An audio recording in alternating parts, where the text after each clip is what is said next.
So nuclear is very near and dear to my heart, and as I was telling Mark, my brother's a maintenance supervisor at Indian Point in New York. Something like Japan struck me as a really important thing to know and understand, because you hear a lot about 3 Mile Island, Chernobyl, now Japan, and what that impact can be on an industry is huge, and I don't think we can underestimate it.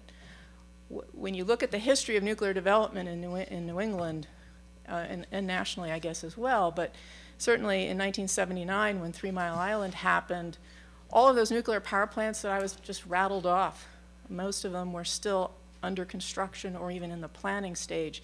And what the NRC did in response to TMI was to freeze all construction for 2 years while they figured out what happened, how to change the regulations. And once they did, they dramatically changed the requirements for construction.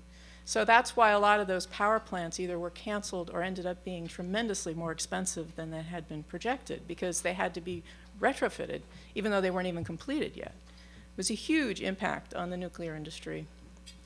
With Chernobyl, I literally was in hearings in Washington on the prudence, or whether it would be appropriate for New England Power Company to recover the costs that it had invested in Seabrook 2.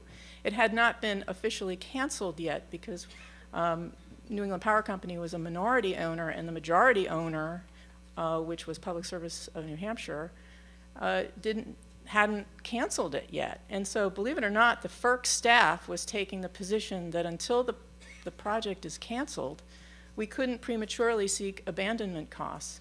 And in fact, the FERC staff went so far as to say that that plant would get built. They were taking the stand the day after Chernobyl occurred.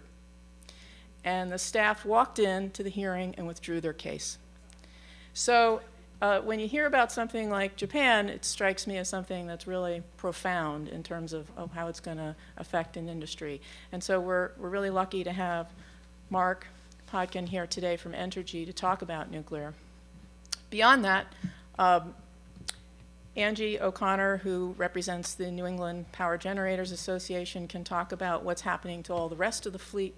And Seth Kaplan from the Conservation Law Foundation has been very much involved in pushing the environmental regulations and the impact that those regulations are having on the existing coal and oil fleet in New England. So with that, I'm going to turn it over to invite Mark up to talk about the nuclear industry and what's going on in New England today. Thank you.